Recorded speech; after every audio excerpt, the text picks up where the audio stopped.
La période de déménagement est souvent un incontournable pour les Québécois. On dit souvent que c'est un sport national autour du 1er juillet notamment. Je suis en compagnie de Marie-Hélène, qui est docteure en chiropratique, avec qui on va comprendre et surtout savoir comment bien transporter des objets parfois lourds et moins lourds.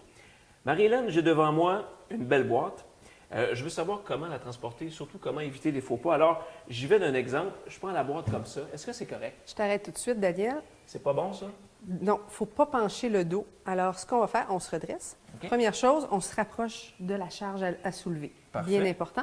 On plie les genoux. Pour éviter de forcer avec le dos, on va forcer avec les jambes. OK. On peut même descendre un petit peu nos doigts plus bas sur la charge. Ouais, bonne et puis idée. après ça, on se relève en poussant avec les jambes. Donc, notre dos ne force pas, il n'est là que pour stabiliser, Comme ça? Ben c'est beaucoup plus facile comme ça. tout en gardant la charge près de soi. Puis ça, je fais ça comme ça. Non, deuxième erreur qu'on voit fréquemment, Qu'est-ce le que j'ai dos fait? n'aime pas la torsion. Oh! Donc, on évite de tordre le dos. Ce qu'on va faire, c'est qu'on ramène la boîte. Ouais. On va tourner carrément le corps au complet. On tourne les pieds Vers la cible. et on dépose notre boîte à ce moment-là. De cette façon-là. Exactement. Ah, c'est tout simple. Alors, je reprends la bonne routine. Donc, je reviens comme ça, On replie les genoux. je replie les genoux et je dépose Et la on charge dépose. comme ça, de cette façon. Exactement. Ah, j'aime bien. Ça, c'est une boîte relativement petite. Oui. Il existe des plus grosses charges. Est-ce que vous recommandez un maximum de charges ou, je ne sais pas moi, des boîtes à un certain maximum pour les gens qui déménagent? On essaie d'avoir des boîtes qui ne sont pas trop grosses. Comme ça, elles ne seront pas trop lourdes parce qu'on ne pourra pas les charger Bonne idée. de façon trop importante. C'est sûr qu'il ne faut pas mettre trop de choses lourdes, les livres, la vaisselle. Donc, on essaie de ne pas remplir trop la boîte et de bien stabiliser les objets à l'intérieur. Donc, Comment si on dire? met une boule de bowling dans une boîte, elle peut nous déstabiliser et puis entraîner des blessures. Qu'est-ce que vous recommandez comme outil de travail lorsqu'on fait un déménagement? C'est sûr qu'avoir des sangles pour bien répartir les charges des objets lourds sur le corps, donc au niveau des épaules, taille et jambes, c'est vraiment important.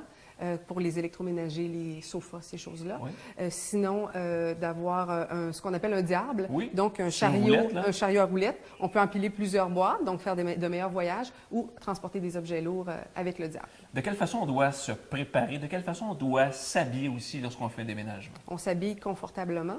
C'est sûr qu'il faut pouvoir bouger facilement. On a de bonnes chaussures qui ne glissent pas, donc antidérapantes, qui protègent les orteils. Si on échappe une charge, ça peut devenir une mauvaise journée de déménagement. Et puis, on s'hydrate bien, bien important. Si on fait ça l'été, 1er juillet, c'est la date nationale, justement. Donc, on boit beaucoup d'eau puis pour bien hydrater le corps. Super important. Je veux savoir, journée chaude, journée froide, est-ce qu'on doit se préparer physiquement? Est-ce qu'on doit se réchauffer avant de faire un déménagement? C'est une activité physique, donc une longue journée d'activité physique, donc on se réchauffe.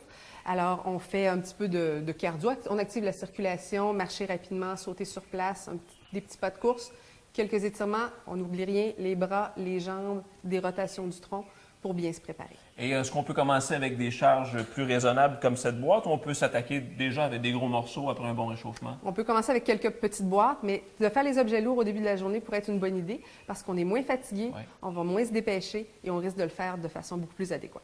Merci Marie-Hélène. Ça me fait plaisir. Alors faites comme moi, consultez votre chiropraticien, ça fait tellement du bien. Et pour tous les détails, consultez le chiropratique.com.